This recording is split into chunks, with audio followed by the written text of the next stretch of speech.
తెలుగు నేలలో మొదటి క్రైస్తవ హతసాక్షి ఎవరో మీకు తెలుసా? సెయింట్ థామస్ భారతదేశానికి వచ్చిన తరువాత శతాబ్దాల పాటు తెలుగు ప్రజలకు సువార్త చేరలేదు. కాని ఒక విదేశీయుడు, ఒక పాద్రి, ఒక మిషనరీ తన ప్రాణాలకైనా భయపడకుండా చంద్రగిరి రాజధానిలో తెలుగు ప్రజలకు సువార్త ప్రకటించాడు.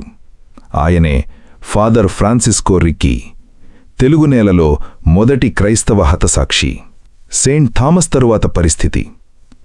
క్రీస్తు శకం 52లో యేసుక్రీస్తు శిష్యుడైన పరిషతోమ భారతదేశపు మలబారు తీరానికి చేరుకున్నాడని ప్రాచీన క్రైస్తవ సాంప్రదాయం చెబుతోంది. అతను మలబారు ప్రాంతంలో సువార్త ప్రకటించి తరువాత తూర్పు దిశగా ప్రయాణించి మద్రాసు సమీపంలోని మైలాపూరులో హతసాక్షి అయ్యాడని విశ్వసించబడుతోంది. అయితే ఆ తరువాత ఎన్నో శతాబ్దాల పాటు క్రైస్తవ మిషన్ కార్యక్రమాలు ప్రధానంగా కేరళ మరియు తమిళ ప్రాంతాల్లోనే కొనసాగాయి. తెలుగు ప్రాంతం మాత్రం సువార్త వెలుగుకు దూరంగా ఉండిపోయింది. ఈ కాలంలో విజయనగర సామ్రాజ్యం దక్షిణ భారతదేశంలో గొప్ప శక్తిగా ఎదిగింది.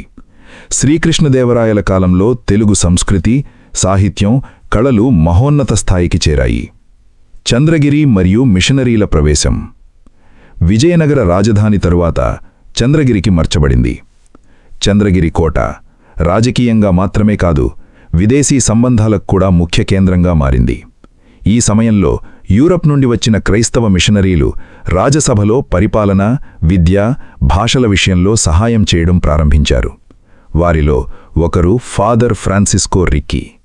ఆయనకు ఒక లక్ష్యం మాత్రమే ఉంది: తెలుగు ప్రజలకు యేసుక్రీస్తు సువార్తను అందించడం. మొదటి తెలుగు సువార్త పత్రిక. ఫాదర్ రిక్కీ చంద్రగిరిలో ఒక చిన్న మిషన్ స్థాపించాడు. అతను తెలుగు భాష నేర్చుకునేందుకు కష్టపడ్డాడు. స్థానిక ప్రజలతో మాట్లాడాడు. వారి సంస్కృతిని అర్థం చేసుకోవడానికి ప్రయత్నించాడు. తరువాత చరిత్రలో ఒక గొప్ప సంఘటన జరిగింది. తెలుగు భాషలో మొదటి సువార్త కరపత్రం ముద్రించబడింది. అది కేవలం ఒక పత్రిక కాదు, తెలుగు క్రైస్తవ చరిత్రలో మొదటి ముద్రిత సువార్త విత్తనం. ప్రజల వ్యతిరేకత. రాజు ప్రత్యక్షంగా అభ్యంతరం చెప్పలేదు, కాని ప్రజలు కొత్త మతాన్ని అంగీకరించడానికి సిద్ధంగా లేరు. విదేశీయులపై అనుమానం పెరిగింది. కొత్త బోధనలు భయాన్ని కలిగించాయి. ఫాదర్ రిక్కీ పంచిన సువార్త కరపత్రాలు కొందరికి కోపం తెప్పించాయి.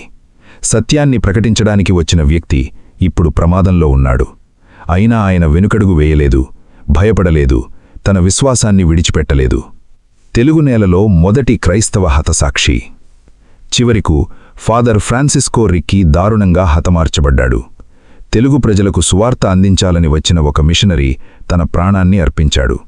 ఆయన మరణం ఓ పరాజయం కాదు, అది ఒక విత్తనం.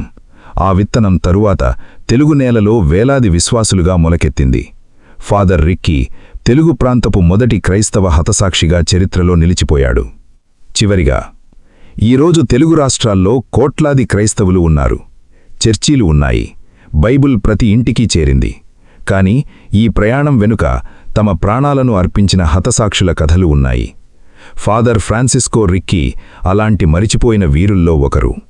సువార్త కోసం ప్రాణమర్పించిన ఆ సేవకుని కథను మనం గుర్తుంచుకోవాలి. మీకీ వీడియో నచ్చితే లైక్ చేయండి, షేర్ చేయండి. మరిన్ని తెలుగు క్రైస్తవ చరిత్ర వీడియోల కోసం క్రీస్తు టీవీను సబ్స్క్రైబ్ చేయండి.